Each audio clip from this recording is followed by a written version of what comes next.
Welcome to the channel, ladies and gentlemen. I'm your host, Lard Lizard, and in today's video, I'm going to be ranking the top 5 things that Call of Duty Infinite Warfare Zombies does better than Call of Duty Black Ops 3 Zombies. Both of these games have great zombies experiences in their own right. But in my opinion, we're going to be going over the 5 things that I believe Infinite Warfare Zombies does better than Black Ops 3 Zombies. So let's get right into the list. Okay, before we get into number 5, I want to give an honorable mention to the melee mechanics in this game. They have some hilarious melee mechanics. This lady slaps the shit out of people. Another guy will break bottles over another one's head. And another guy will stab somebody with glow sticks. It's hilarious, and I do believe that should be an honorable mention. But at number 5, we have the Infinite Warfare zombie guns are much more interesting than the Black Ops 3 guns. There's so many different guns in this game. They all change. Like the gun we have right now actually changes to a melee weapon, which isn't very good right now, but... And then the Hellstorm pistol looks like an executioner to me, you know, and I figured it would be some kind of shotgun pistol, so I bought it off the wall. And then you buy it, and it's a 3-round burst pistol. Like, if you come to this game, you really have no idea what you're going to get. And that makes it more interesting.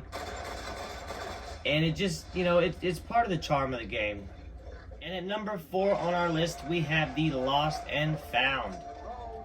The Lost and Found in Infinite Warfare is right here. It's in every map. If you go down, okay, you die, you go down, and then you come back to the game, your guns will be right there. And at number 3, we have each individual zombies map having its own theme. Yes, the number 1 map that came out, the very first map that came out, was Zombies in Spaceland. In the 1980s, a theme park based on space and aliens and stuff. It's insane to think about. You're killing zombies in a theme park that's based around aliens in the 1980s.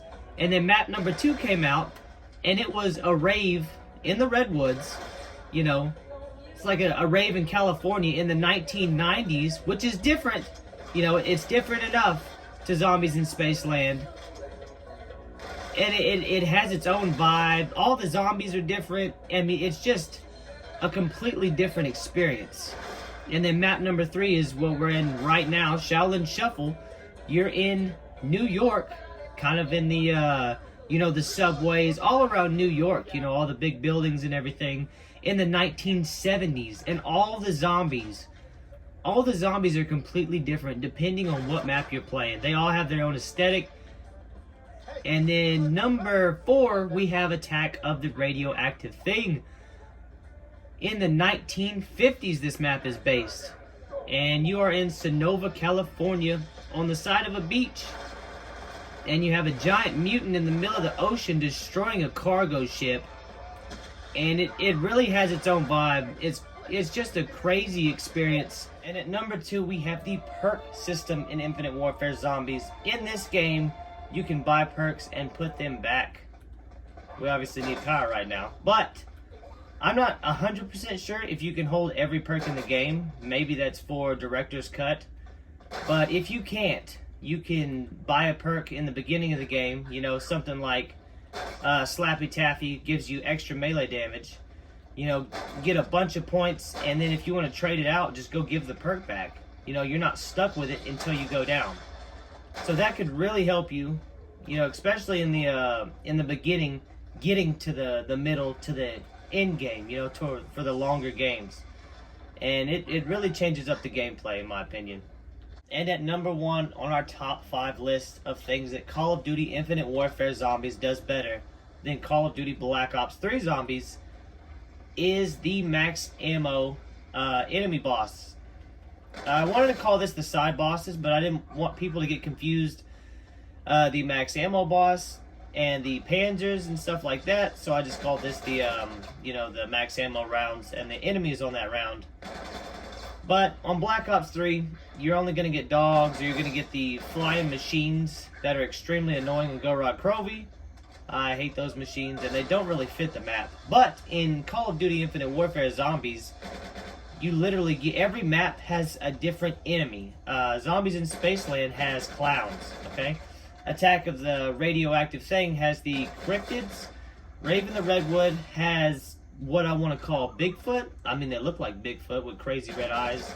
And then Shaolin Shuffle has, I'm not sure if it's ninjas on skates or if it's just like skating zombies that blow up. And then nobody really plays the Beast from Beyond, and I surely haven't played it enough to know what the enemy is. I'm sure it's the extinction enemies, whatever they're called.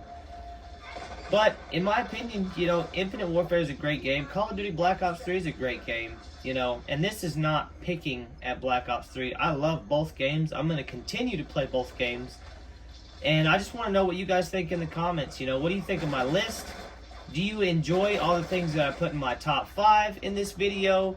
Get at me in the comments. Please subscribe, and I will see you in the next one. Peace.